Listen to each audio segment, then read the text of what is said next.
बिस्मिल्लाहिर्रहमानिर्रहीम। अस्सलाम वालेकुम। मैं हूं आबिद शहजाद और आप इस वक्त देख रहे हैं मेरा तालीमी और मालूमाती यूट्यूब चैनल गुजरात बीट्स। अगर आप लोग इस चैनल पर नए हैं और अभी तक आपने इस चैनल को सब्सक्राइब नहीं किया तो मेरी आपसे ये गुजारिश होगी कि इस चैनल को सब्सक्राइब करें और साथ ही बेल का बटन दबाएं ताकि जैसे ही कोई तालीमी और मालूमाती वीडियो इस चैनल पर अपलोड हो उसका नोटिफिकेशन आपको मिल सके और आप उस वीडियो से इस्तेफादा कर सकें। अब आते हैं आज की वीडियो की तरफ।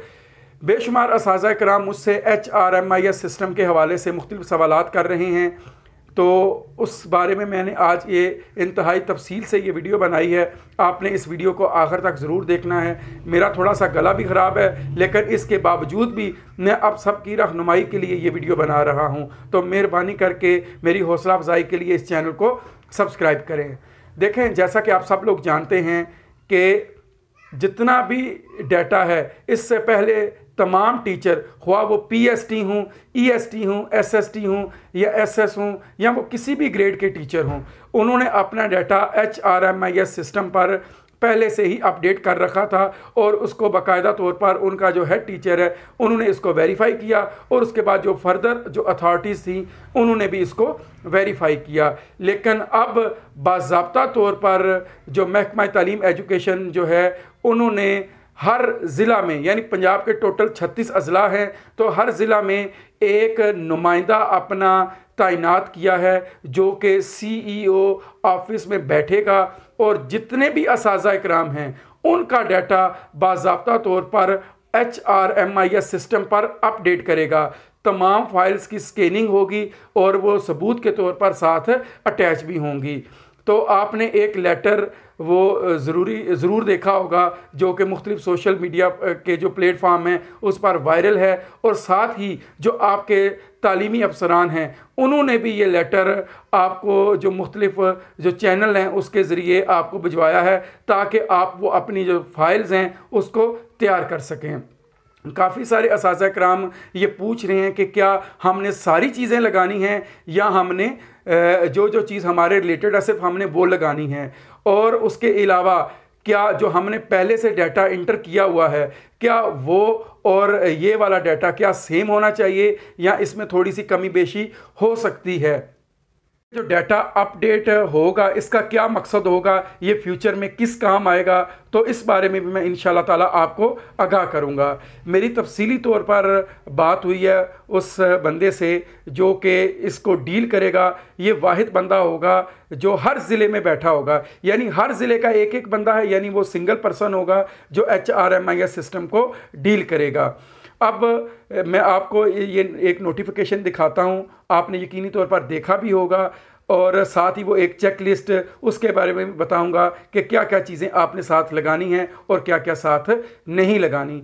और एक बात आपने याद रखनी है कि जो भी चीज़ आप प्रोवाइड करेंगे वो रीडेबल होनी चाहिए। ये ना हो कि वो बिल्कुल एक मदम सी कापी आप उनको दे दें, ये ना, क्योंकि जब वो स्कैन करेंगे तो वो बिल्कुल स्कैन नहीं हो सकेगी। क्योंकि हम अक्सर ये करते हैं कि जब हमने किसी जगह पे कोई डॉक्यूमेंट्स अपने देने होते हैं तो पुरानी कोई 5 साल पहले एक हमने कोई फ़ोटो स्टेट कराई होगी कापी, वो भी हम साथ लगा देंगे। हम नई कापी नहीं कराएंगे, हमने कहा चलो यार काम चलाना है तो इसको भी साथ अटैच कर दो, नई कापी करवाने की ज़रूरत नहीं है, क्योंकि वो कापी इतनी पुरानी होती है, उसकी पहले ही हालत गैर होती है। लेकिन हम अपना वक्त बचाने के लिए, थोड़े से पैसे बचाने के लिए हम वो पुरानी कापी भी साथ लगा देते हैं जो कि रीडेबल नहीं होती। तो आपने बिल्कुल ऐसा नहीं करना, आपने फ्रेश कॉपीज़ करवानी है, अच्छे पेज पे कॉपी करवानी है ताकि बाद में आपको कोई मसला पेश ना आए। क्योंकि जब वो डाटा अपडेट होगा, वो जो बंदा बैठा होगा अगर उससे वो रीडेबल नहीं होगा और वो स्कैनिंग भी उसकी ठीक तरह से नहीं होगी तो वो वापस आपको भिजवा दिया जाएगा, जिससे आपको दोबारा से वो सारी मेहनत करनी पड़ेगी। तो इसलिए अपना वक्त भी बचाएं, वो जो बंदा उधर बैठा हुआ है उसका वक्त भी बचाएं। अगर आप प्राइमरी और मिडिल स्कूल के टीचर्स हैं तो आपने अपने 2 सेट तैयार करने हैं। उनकी जो फ़ोटोकॉपी होगी वो बेहतरीन होनी चाहिए। वो आपने 2 सेट तैयार करने के बाद अपने हेड को दिखाने हैं। जो हेड टीचर होगा वो उसका बारीक बीनी से जायज़ा लेगा, क्या वाकई जो चीज़ें जो बंदा उसके पास सर्विस कर रहा है उसके कंट्रोल में है, तो क्या उसने वो सारी चीज़ें ठीक लगाई हैं, कोई चीज़ रह तो नहीं गई।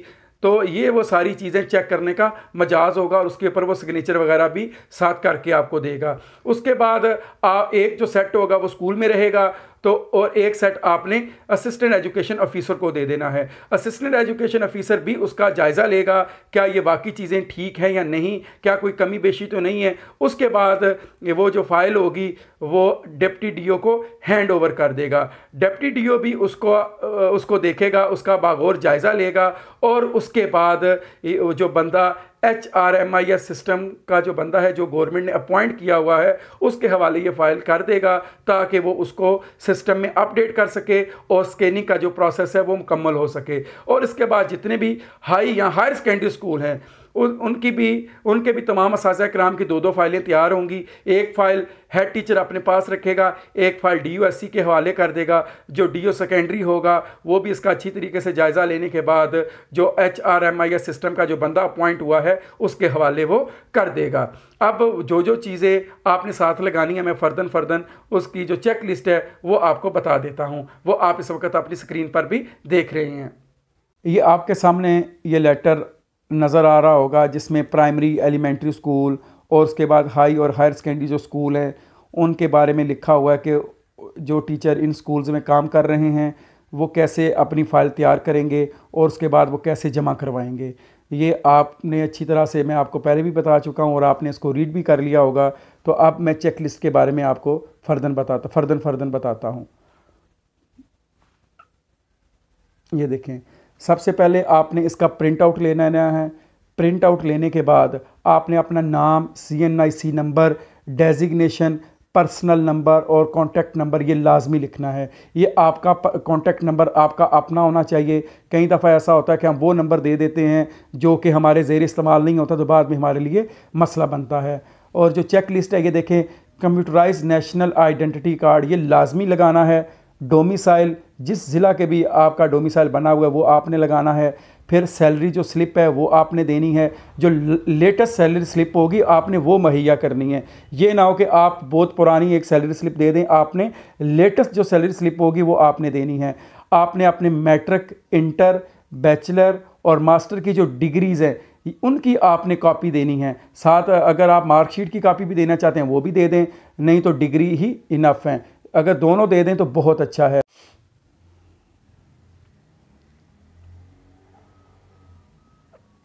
उसके बाद अगर आपने MPhil किया हुआ है या अगर आपने PhD किया हुआ है तो वो भी आप इसके साथ अपने डॉक्यूमेंट अटैच कर देंगे।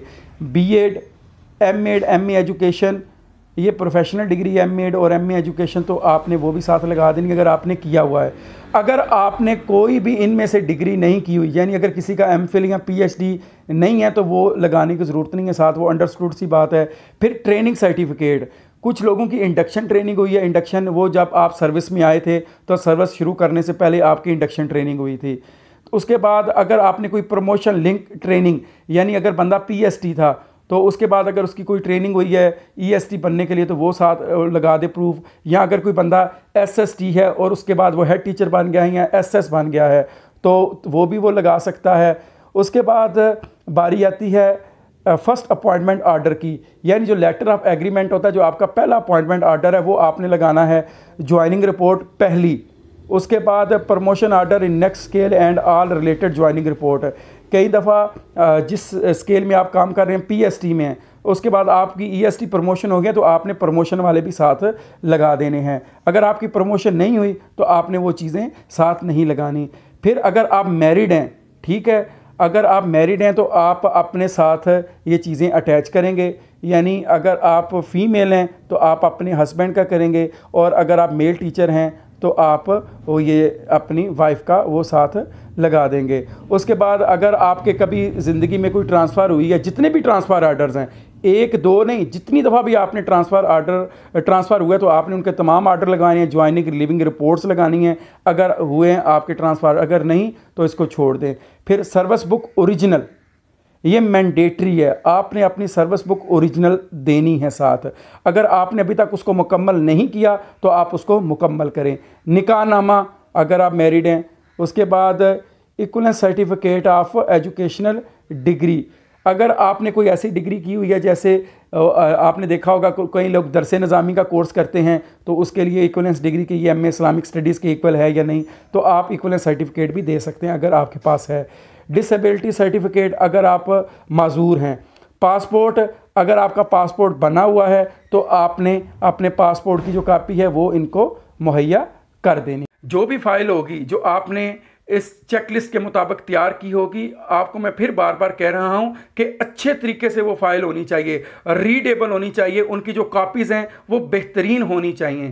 तो ये सेट तैयार करने के बाद आपने अपनी अथॉरिटीज़ के हवाले कर देने हैं। अब आते हैं कि इनका फ़ायदा क्या है।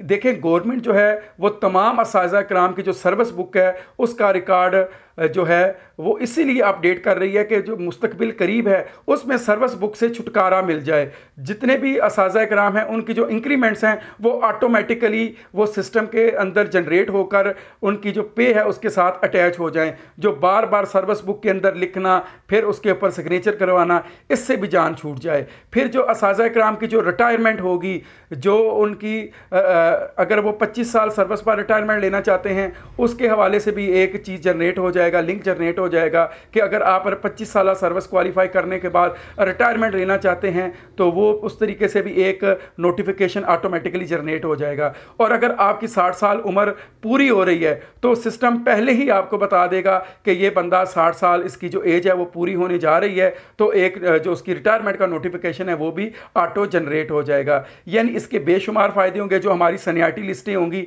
उसकी भी जो ज़रूरत है वो भी ख़त्म हो जाएगी। ये ऑटोमेटिकली ये HRMI सिस्टम के ज़रिए हमारी सीनियरिटी लिस्टें भी बन जाएंगी, हमारी जो इंक्रीमेंट्स है वो भी ऑटोमेटिकली लग जाएंगी, जो एडहाक रिलीफ जो बजट के अंदर लगते हैं वो भी लग जाएंगे। और इंशाल्लाह ताला जो ACR हैं वो भी अनकरीब इसी सिस्टम के ज़रिए वो ऑनलाइन वो काम करना शुरू कर देंगी। ये थोड़ा सा वक्त लेगा, ऐसा हरगिज़ नहीं है कि आप ये समझें कि ये जो 20 तारीख की डेडलाइन गवर्नमेंट ने दी है कि ये सारा कुछ ऑनलाइन करना है तो उसके अगले दिन ही हर चीज़ कंप्यूटराइज होकर उसके मुताबिक काम करना शुरू कर दे। ये थोड़ा सा टाइम लेगा, तो आपने सब्र करना है। ये नहीं आप कहें कि ये देखें जी आज 20 तारीख हो गई है, गुजर गई है, 21 जो है आ गई है, तो अब ये सिस्टम सारा उस तरह से काम नहीं कर रहा। थोड़ा सा आप लोगों ने सब्र करना है। ये जितना भी सर्विस रिकॉर्ड ऑनलाइन होगा, आपका ये जो अकाउंट ऑफिस है इसके चक्कर ख़त्म हो जाएंगे, आपके मुख्तलिफ ऑफिस के चक्कर ख़त्म हो जाएंगे। ये गवर्नमेंट का बहुत अच्छा इक़दाम है। तो आपको अगर ये वीडियो पसंद आई है तो आपने इस वीडियो को लाइक करना है, आगे शेयर करना है, ताकि जितने भी हमारे साथी असातिज़ा किराम हैं उन तक ये आवाज़ पहुंच सके। मुझे दीजिए इजाज़त। अल्लाह हाफ़िज़। पाकिस्तान जिंदाबाद।